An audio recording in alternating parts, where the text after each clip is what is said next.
Okay, what's up, everybody? Good morning. Welcome to a Monday championship edition of Morning Scone presented by Brock, the Batters Orthopedic Clinic, Parish Construction and Roofing. Remember, Brock, Rock and Wine coming up Saturday, July 26th. Get your tickets at brortho.com. Need a roof? Love to help you out. Parishbuilt.com, parishbuilt.com. Remember, $10,000 cash giveaway July 18th. All you do is sign up for a free, no obligation roofing inspection at parishbuilt.com. Unique Physique, uniquephysique.com, Restored Motions, restoredmotions.com, and Bocock Brothers Premium Cigars. Can't wait for the natty versions to come out. We'll let you know when they do. Okay, y'all. Tigers win at 5-3. Yesterday on Morning Scone, somebody asked me for a score prediction, and when it looked like they were going to be wearing, I thought they might be wearing the road grays. I gave you 6-3 as a homage to the 1991 team, and man, we were close too. 5-3 final, and Tigers had opportunities in both the 7th and the 8th to push a run across with 2 outs in the 7th. Jake Brown walked, then Jones reached on the E4. Then Hernandez struck out to end the inning, and then in the 8th, for a 1-out bunt single by Dickinson, who, by the way, we found out has been playing with a broken hamate bone. Wow. Explains all of his bunting the past few weeks. Braswell was up with a runner at first. They were trying to steal second. Braswell got caught for batter's interference, so the runner was out, and then Braswell singled. So happy to see Braswell get the base knock, but that would have been an RBI without the interference call. It would have been 6-3. But anyway, whatever.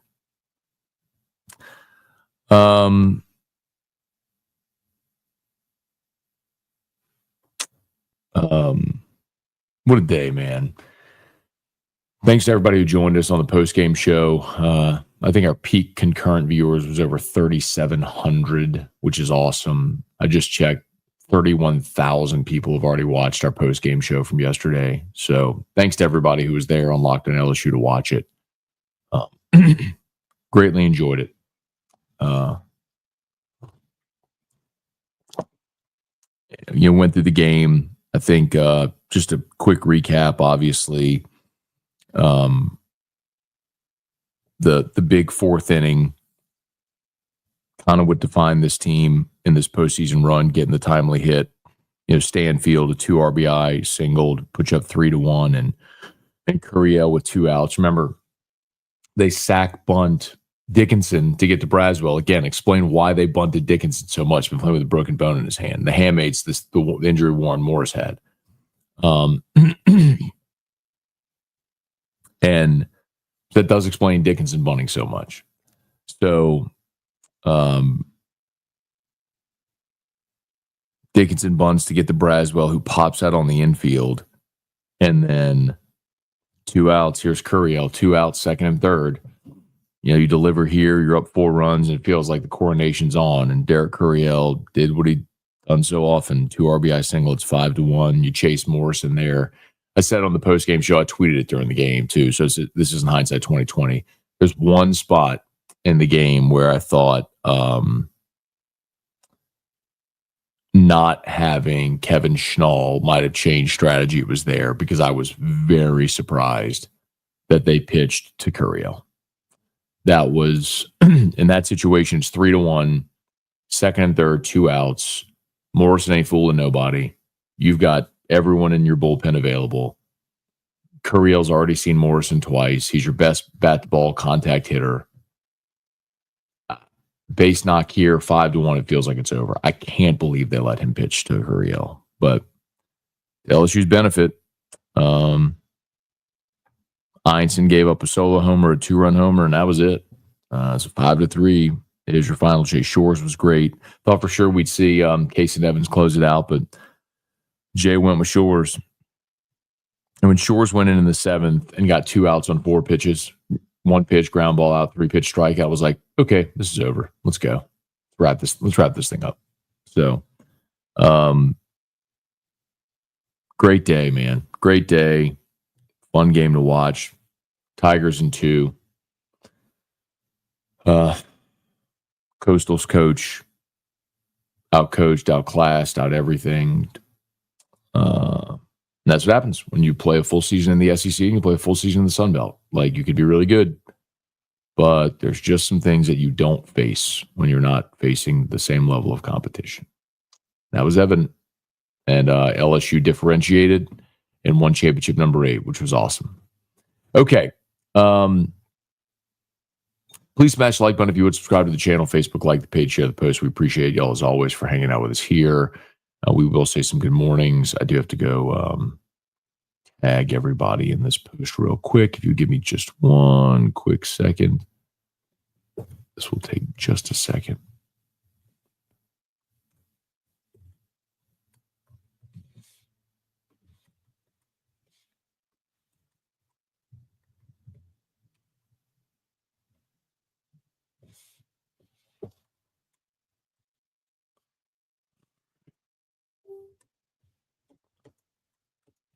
There we go.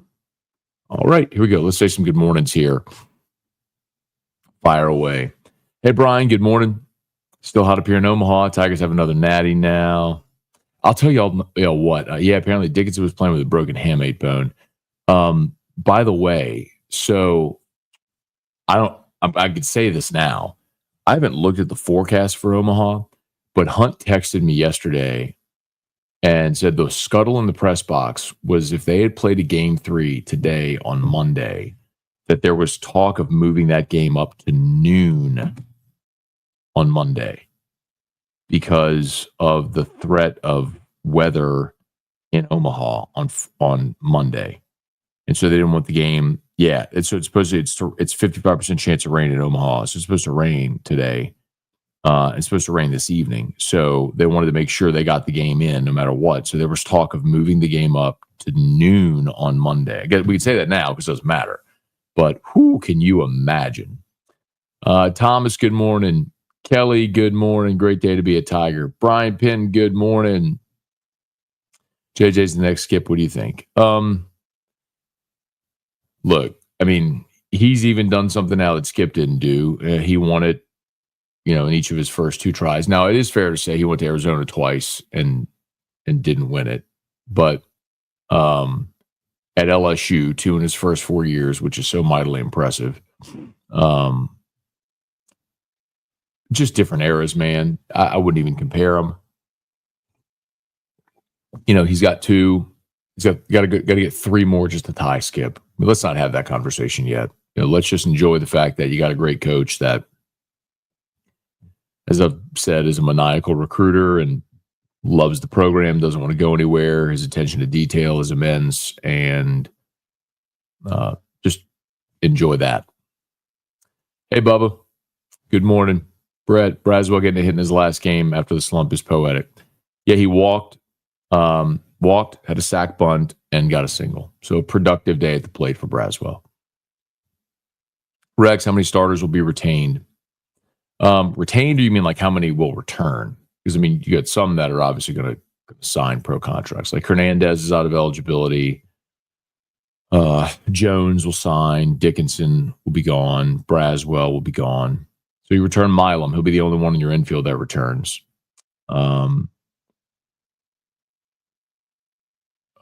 Stanfield, Pearson will be gone. Curiel's back. Actually, let me clarify on Stanfield. Brown should be back as well. Stanfield has another year of eligibility.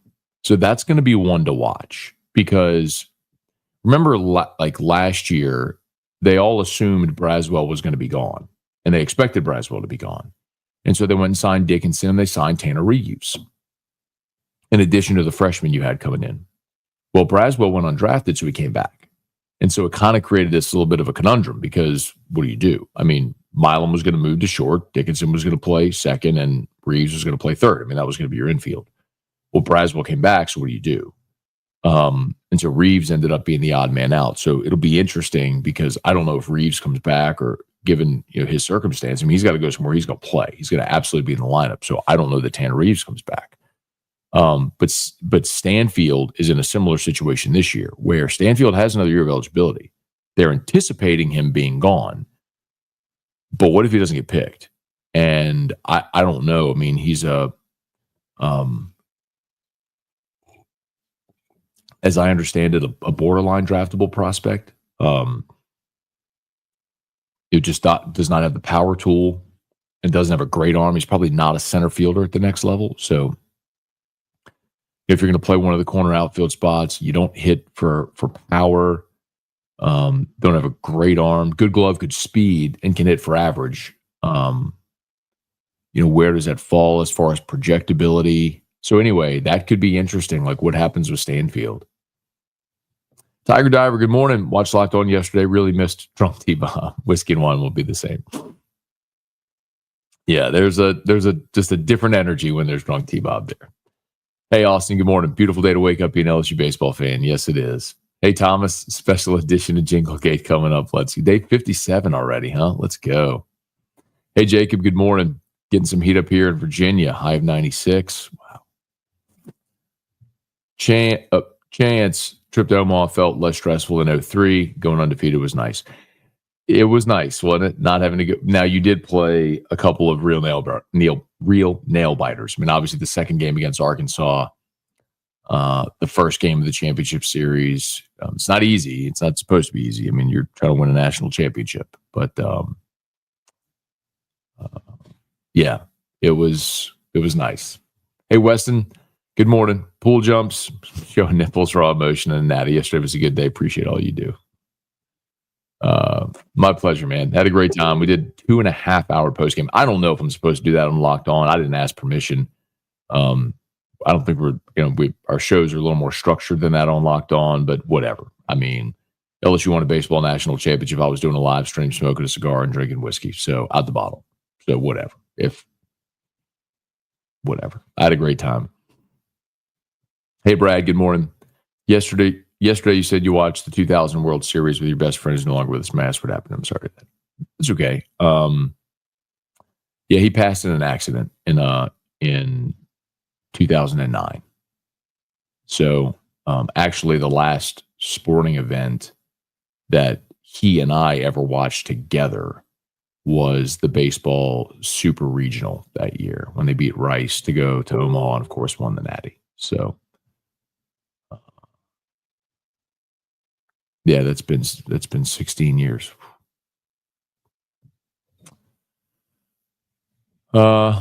Blaine, this could have been happening the whole time. I don't care what you say. Maneri held this team back. That's awesome. I love LSU fans. You win a national championship, and the first thing you come out with on a Monday morning the next day is, I don't care what you say. Maneri held the team back. Okay. Have a nice day, Blaine.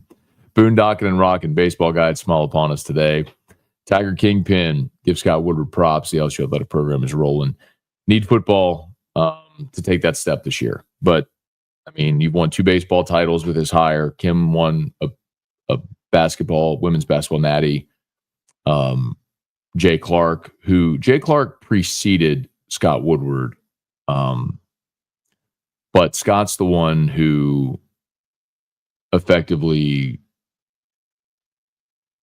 retired DD and made sure Jay made no mistake.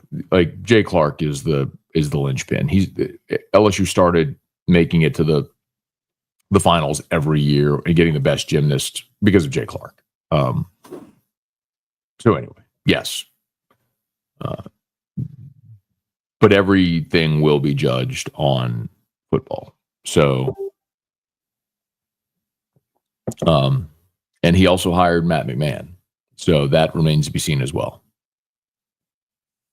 Hey, Dale, heading home from Omaha, a beautiful day. Makes that drive or that flight easier, doesn't it? Hey, Caleb, good morning. You heard anything about the arm from Baylor coming to visit? Last name is Bailey, I believe. I haven't. You know what, Caleb, just very candidly, aside from those 2 names from Oklahoma that I gave y'all, that I know LSU's in on, hang on again a second, I'll tell you. I gave these out on Locked On yesterday, but I'll tell you again. Brandon Kane and Kircher. What's his last name? Kircher, Oklahoma. couple of dudes that throw 100. Jackson Kircher. 2 names to keep an eye on. Strong side, good morning. Great day to be a Tiger. 8 is great. Brett DeGrow, good morning. Tiger Poppy, good morning. Hey, if I could, y'all, 2 things I would like to give a plug for.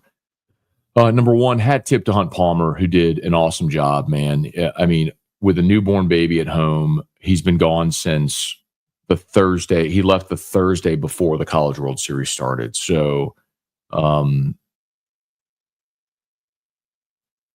he's been gone 11 days. So not only hat tip to Hunt, how about hat tip to Alyssa Palmer as well, who's been at home with a newborn without Hunt for almost 2 weeks. But Hunt's done a great job pumping out content for LouisianaSports.net every day and doing his radio show and specialty shows and all that stuff. So I just posted LouisianaSports.net link in the chat. I think there's 3 pieces up that he did yesterday. The game story, a column about LSU maybe building a new dynasty, and then he's got a piece about Dickinson playing with a broken hand. So if you would, I'd just appreciate it if you'd read those pieces. Maybe bookmark LouisianaSports.net. These are the types of days where when we thought about doing that, that whole concept is for things like this, right? Because there's such a heightened awareness, heightened interest. Everybody is going to want to consume as much as they can, and unfortunately, so much is behind a paywall, or it's freemium, or you have article limits, or whatever. And we don't do that; it's all free, and we try to do quality content. I think we've done a great job, and so I appreciate that. So if you would go check out LouisianaSports.net, appreciate it. And as you might imagine, we are already rolling with championship shirt concepts over at 929 Misfits. We did great with baseball this year. I mean, so many great baseball shirts. But if you want to check them out, let me know which one. There are currently 5 championship shirt designs on the website. Let me know which is your favorite.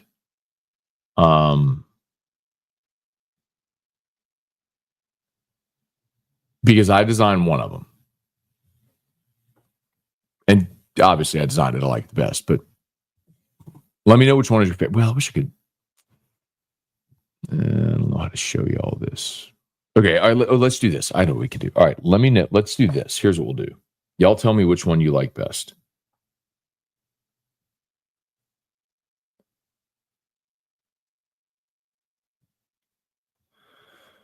I don't know if y'all can see these. It's 4 of them.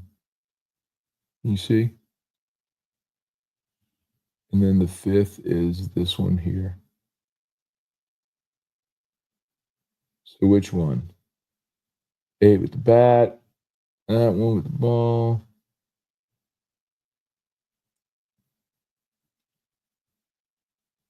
Which one do you like the best? Let me know which one you like the best.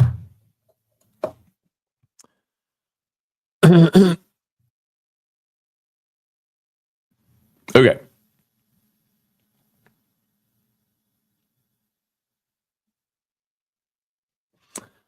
Let's see, where are we? Tiger Poppy, good morning. Warren, good morning from 504 in Claremont, Florida. Love to plunge celebration. I got 8 pool plunges yesterday. Rooney, congrats to the baseball team, ready for football to get rolling. Yes, sir. Thomas, morning, Matt. Do you see the series playing out differently if Arkansas wins the game Wednesday?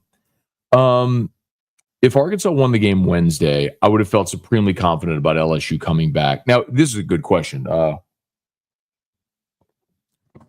think the obvious question would be, excuse me, I think a couple of things.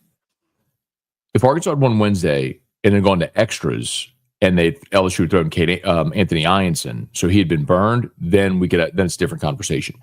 But if LSU when Arkansas took the lead in the 8th, or was it the top of the 9th? Now it's all running together. I think they took the lead 5-3, and then LSU won it 6-5 in the bottom.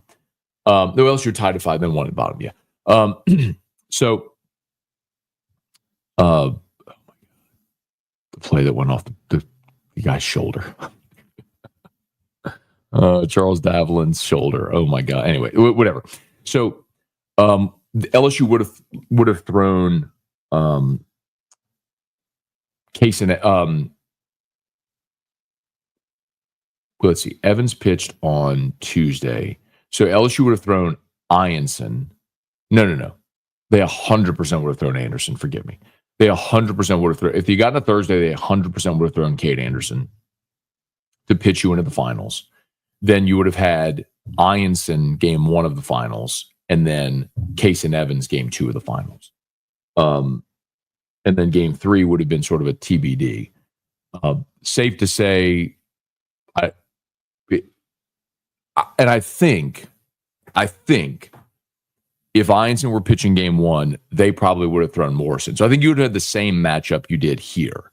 So I think you would have seen because I don't think they would have pitched off. I think they would have thrown Morrison game 1 against Ianson.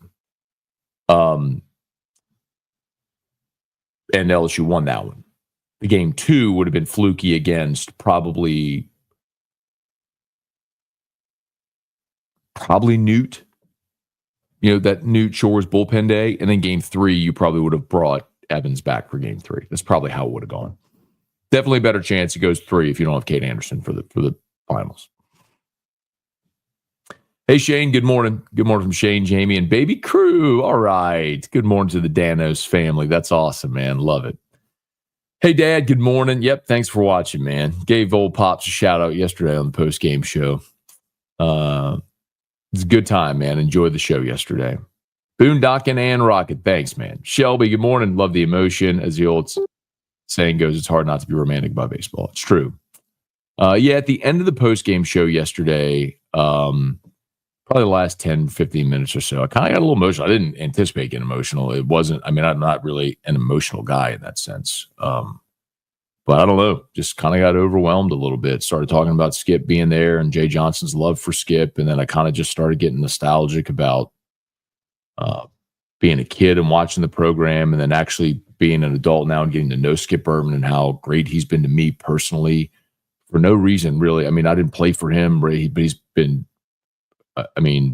outstanding to me. Always super complimentary. Then I just started going down this whole thing about baseball and fathers and sons, and then Drew walked out, and I just kind of got a little emotional. So anyway, hey Brad, is Hunt going to be on a show today? He is. So Hunt and I talked yesterday. If you remember during Morning Scone yesterday when Hunt called me, that's what we discussed. So he is going to do his show today from Iowa and then fly home tomorrow. So I'm sure he's aching to get home. But the day after the national championship, I want Hunt on the air. I don't want to fill in for Hunt today. I want him on his show the day after the national championship. So Hunt will be on the air today from Council Bluffs, Iowa, and then he'll fly home tomorrow morning. Hey, Bubba, good morning. John, what's up, John? Good morning, man. Great coverage. Your prediction on Locked On Coastal proved to be true. You undress the other guy with facts on his show. Enjoy the summer, see you in the fall. Thanks, man. Yeah. Well, I get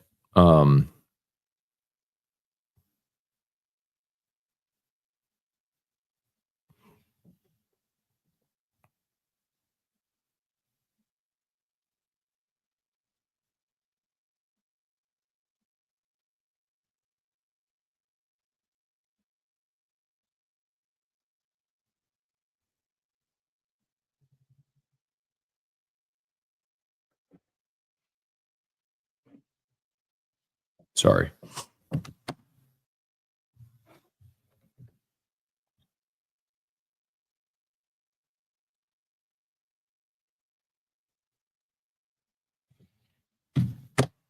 Where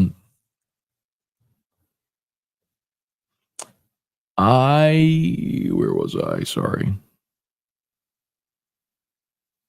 Sorry. Oh, I get kind of making picks. I get it. But it's another thing where you don't know what you don't know sort of thing. And on that show, I was talking about the crossover I did with Dave from Locked On Sunbelt.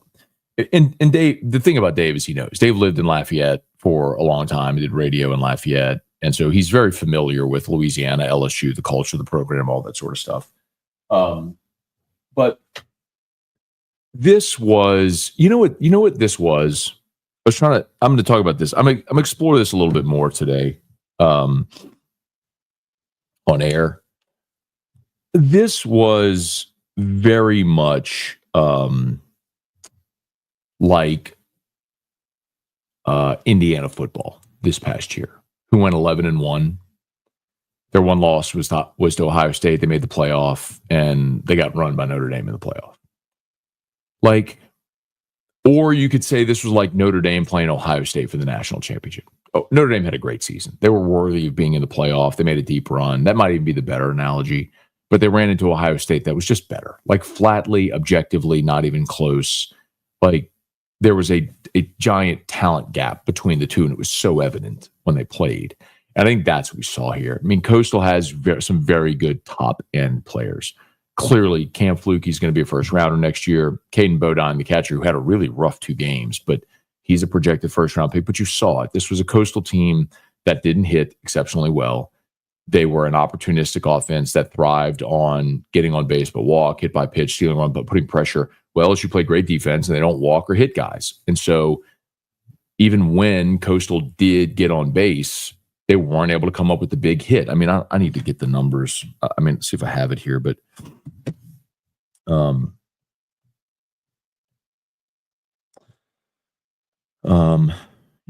Coastal. I'm trying to see what Coastal's Coastal in this game. Coastal was 0 for 3 with runners in scoring position. They did not take an at bat with a runner on third base the entire game. I mean, the runs they scored they hit 2 homers, but they didn't get a runner to third base the entire game. That's the point. Even when LSU gave them a runner, a base runner, a walk, whatever, hit by pitch, they didn't advance because they couldn't hit. That's the big difference. It was just a big talent difference. And so I picked LSU in 2 because I loved Anderson and Ianson. That proved to be the case. So, and Jacob Morrison, who was awesome all year, was awesome against Sunbelt. But you saw Morrison yesterday. There was nothing. Was there anything Jacob Morrison did that you looked at and went, whoa, that looks different. That's special. I mean, guys, he's a nice pitcher. I mean, he's a low mid-90s guy, nice breaking ball. I mean, he's a down-the-line SEC pitcher. But in the Sun Belt, that plays because they don't see 95 every day.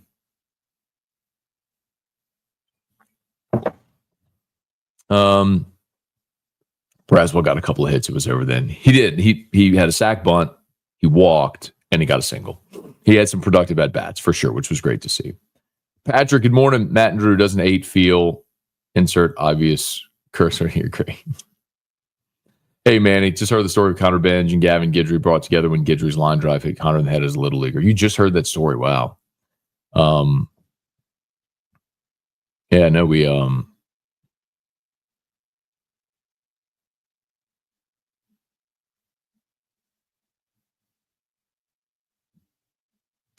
yeah, I know they told that story earlier this year that kind of made it rounds. I'm trying to think, did we talk about that with Gavin when he was on the show earlier this year?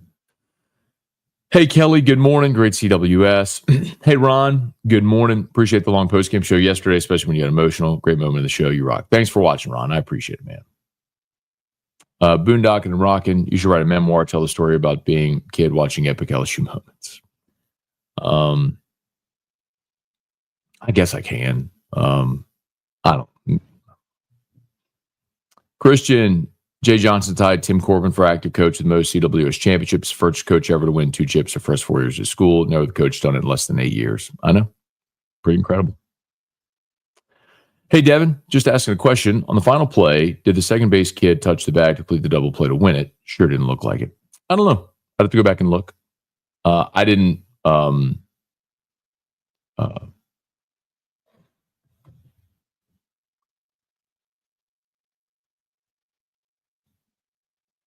Let's look. I didn't think anything of it in the moment. Then again, I probably just assumed he did. Let's see.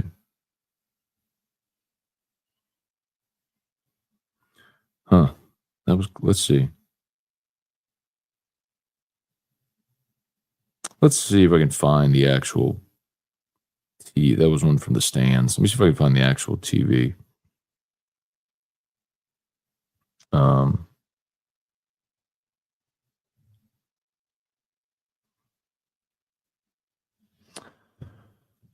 Let's see. I'm looking for the TV.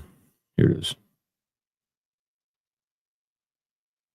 Yeah, it's clean.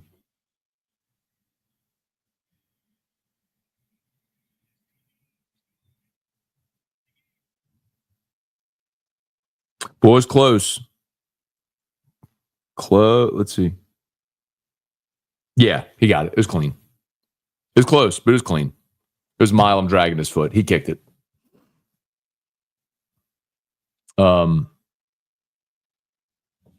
Manny enjoyed the long post game. Enjoyed every minute of it, especially the heartfelt incident about your memories of LSU baseball. Don't change a thing. Thanks,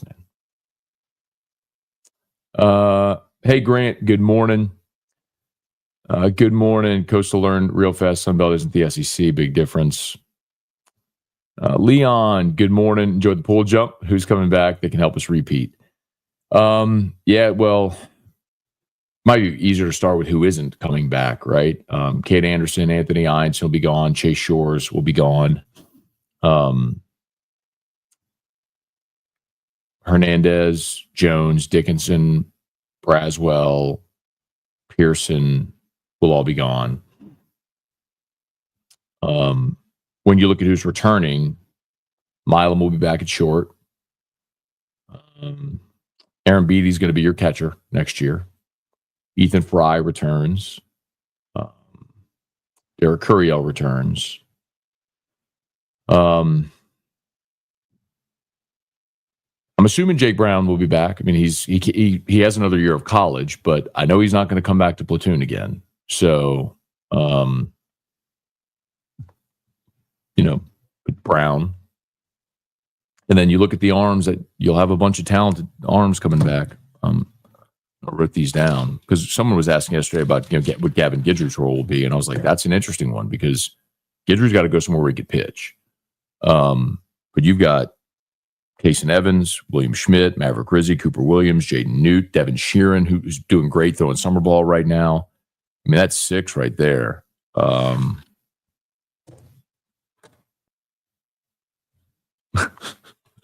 Russ Mitchell just texted me.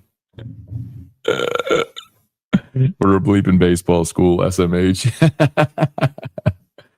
So good. Anyway.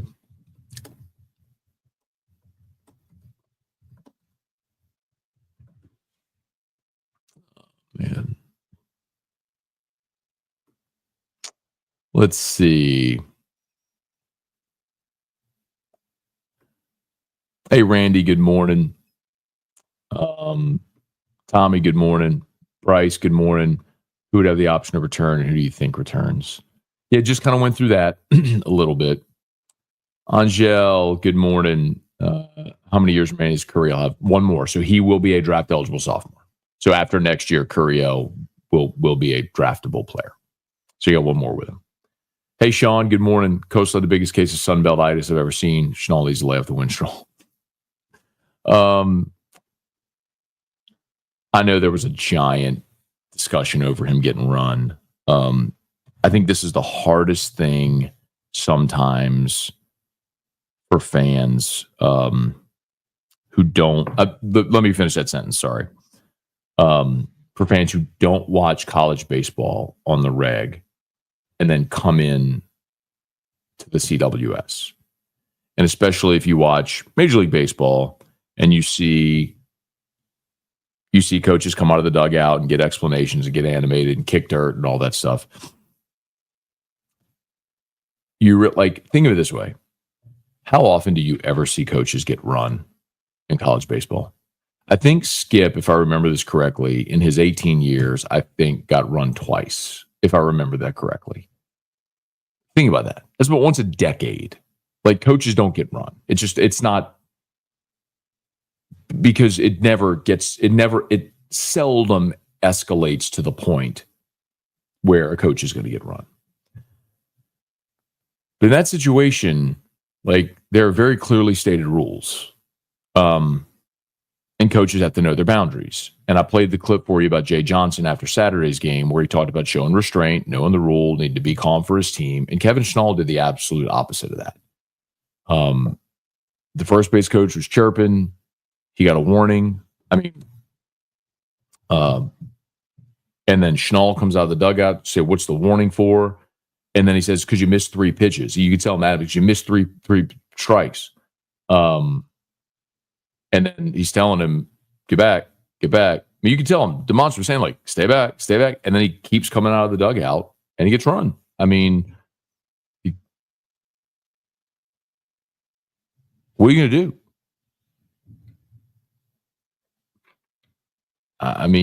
It's not Major League Baseball.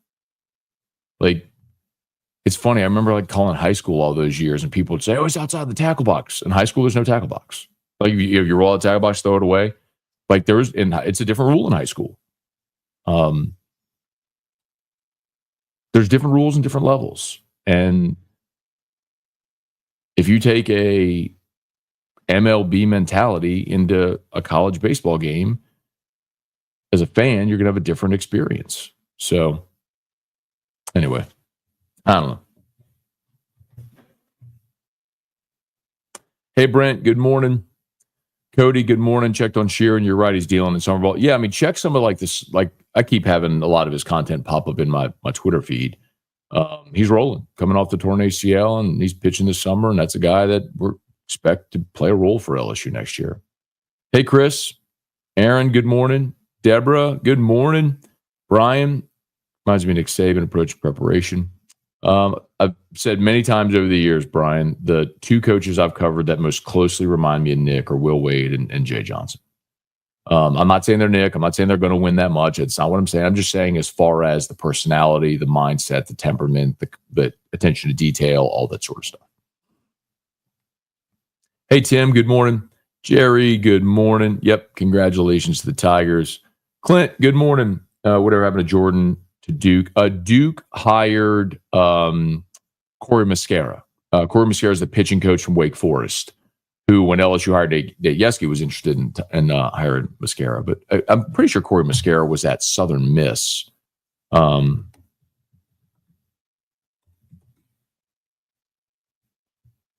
sure he was at Southern Miss and then went to Wake. Not mistaken. Pretty sure.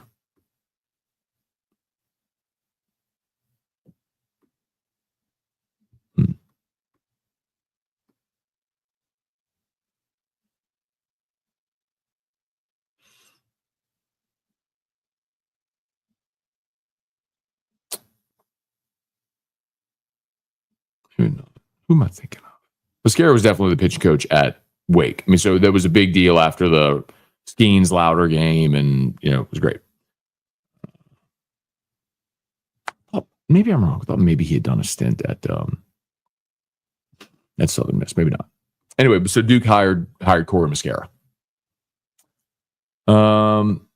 Rex, Jerry, good morning, y'all. Debo, good morning. Not many people can say they woke up as an 8-time national champion in baseball. Before I forget, and Thomas has to restart over. Parish Construction and Roofing. At Parish, we've got you covered. From the top of your roof, all the way down. Parish Construction and Roofing. Parish built. Parish built. Parish built. From your hometown, ParishBuilt.com. Remember, all of our great sponsors linked in the description on YouTube, tagged on Facebook. Brock Rock and Wine, great charity event in Tiger Stadium coming up on July the 26th. You can buy your tickets at brortho.com. And, of course, Parish. We'd love to help you out. Free, no obligation roofing inspection. Our $10,000 cash giveaway is coming up on July 18th. So a little less than a month away. All you got to do, sign up for a free, no obligation roofing inspection. You are entered to win $10,000 cash. Kevin Williams, give the Cannonball an 8 out of 10. Thanks. Hey, Ben, where do Anderson Heinsohn rank 1-2 starting pitchers? I mean, I put him at the top. I mean, I've kind of said that throughout the years. Throughout the year, I think LSU's like Paul Skeens had the best individual season at LSU ever. But remember, you didn't really have a solid number 2 the whole year. Floyd only in like the last month really started to emerge. You can go back to 2013 where Aaron Nola was the national pitcher of the year. But you didn't have like really a great set rotation behind him. You go back to 12 when you had Gosman at the front, and then you went Eads, Nola. But Eads was a little uneven, and Nola was a freshman that year. So,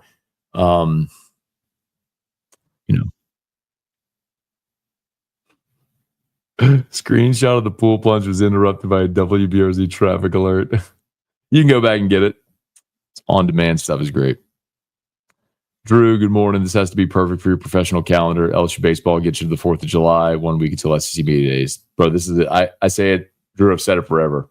If LSU baseball can be to June 23rd, and honestly, like the afterglow of this title will last this week, and we leave for the beach on Thursday. So I'll do Monday, Tuesday, Wednesday this week. Then I go to the beach. Then I'm off all next week from AFR. The week of the 4th of July, I'm off that whole week. So then I come back. I got 1 week, and then we're at SEC media days. And then after media days, the Saints report, and then LSU reports, and it's football. So I've got 3 days this week for the afterglow of baseball. Then I've got vacation, come back and do 1 week, and then we're at media days.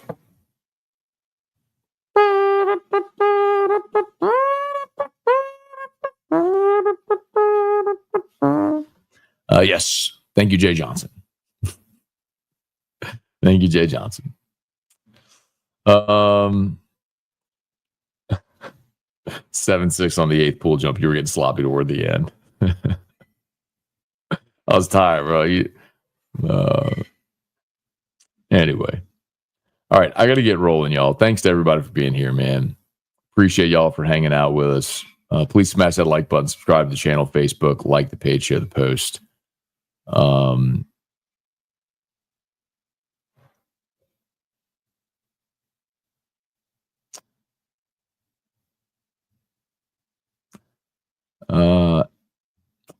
Devin said, can you explain your comment about Jay's wife deserving credit for the natties? Not sure I get down with agree with that sentiment. She's recruiting and scouting. If not, she deserves none. Devin, don't be a meathead, please. I've known you a while. Like, don't be a mouth breathing meathead. And I say that lovingly. Every spouse, like, listen, okay? Every spouse of any coach that makes the type of commitment they do to that kind of program is as interwoven in the program as the coach is. They have to be bought in. Because you're sharing your significant other with a job that demands so much of their attention. You have to be understanding to that. And Jay Johnson's wife, Maureen, is as bought in for the program as he is and committed to being great as he is. I mean, I've said it before, like she worked at OU in Bob Stoops' football office. So she gets high level, like the buy-in, the commitment, what it takes. And so she's supportive in that respect. I think there probably are times where she's like, hey man, we need to get another arm for a corner outfielder. Probably, but yes, spouses absolutely deserve a ton of credit for the support. Like, go look at LSU football social media. They're doing recruiting events at Brian Kelly's house. Well, Brian Kelly's got a wife of 30 years, however long they've been married, Pocky Kelly. Yes, she has to be open to that, being like a team mom for the players to come over and build a community. Yeah, all that matters. Like, don't be a mouth breather. Come on, bro. Like, yes, all of that matters and all that buy-in does matter. And being understanding, like, this is a great one. I mean, Terry Saban was like all the players know her. Like, it matters. Having that type of like family buy-in.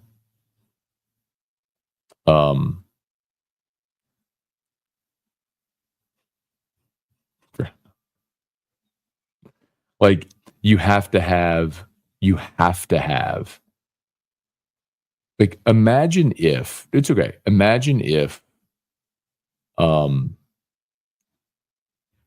Jay wants to get on a plane and go recruit.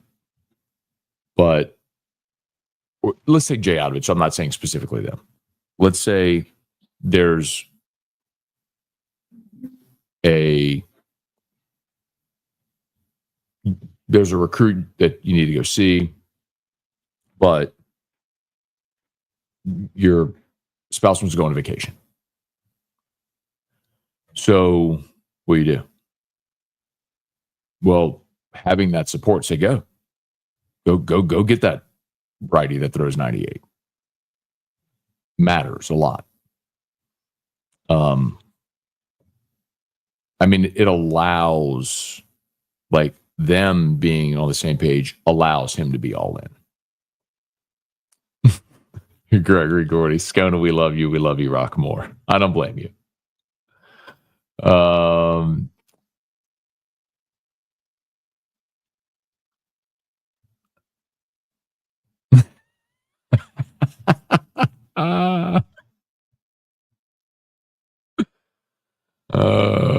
Because Baton Rouge, Pat. Because Baton Rouge, man. It never fails. All right. I'm just scrolling to see if there's anything I missed before we get out of here.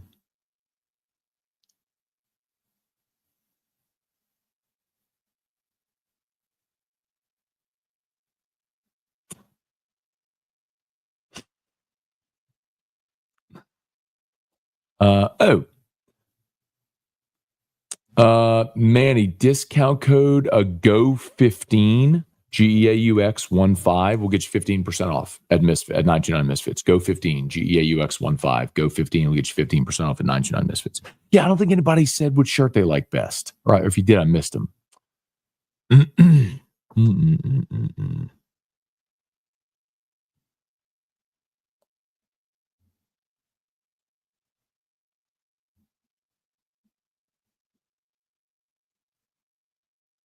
If y'all have ideas for shirts, let me know. All right. I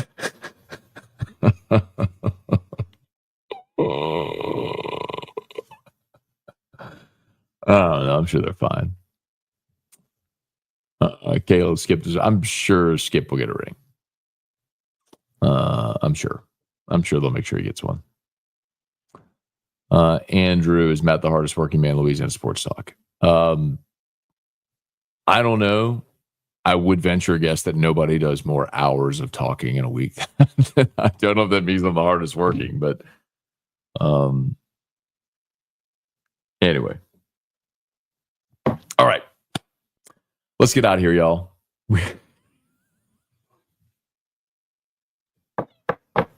All right, let's get out of here. Y'all have a great day. All of our sponsors linked in the description on YouTube. They're tagged on Facebook. Please like the page, share the post. All right, I got 2 locked ons up. I got the full 2.5 hour post-game marathon. And I have the 27-minute show from today with comments from Jay Johnson, breaking down the game a little bit, all that stuff. If you want a little more condensed version, you get that as well. We'll see you for AFR 3. Y'all have an awesome day.